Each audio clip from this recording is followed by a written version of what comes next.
the season for the beautiful game, America's pastime. I speak, of course, of the sport of basketball, best sport that there is. And to that end, I want to talk about some basketball-related books.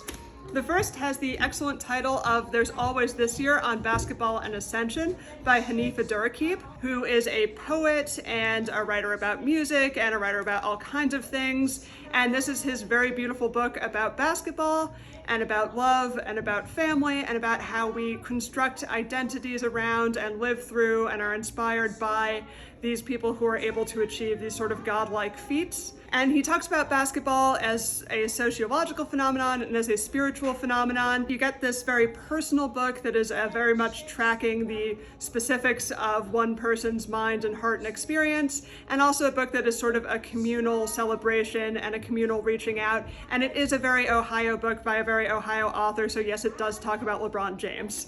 The other book I wanted to talk about is Great Expectations by Vincent Cunningham, which is not only or primarily about basketball, it is actually primarily a coming-of-age novel about a young man working on the Obama campaign in 2008. But it's also about what people are inspired by and what people respond to, and the complicated and sometimes subconscious factors that talk about is Great Expectations by Vincent Cunningham, which is not only or primarily about basketball, it is actually primarily a coming-of-age novel about a young man working on the Obama campaign in 2008. But it's also about what people are inspired by and what people respond to, and the complicated and sometimes subconscious factors that happen around political myth-making.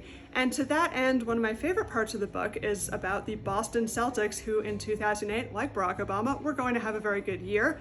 It talks about specifically about the players Paul Pierce and Ray Allen, and for those of you who weren't breathlessly watching that season, have Paul Pierce, who was the established star of the team, and in many ways kind of an unlikely basketball player, somewhat graceless sometimes when he moved, and yet capable of accomplishing these really good things.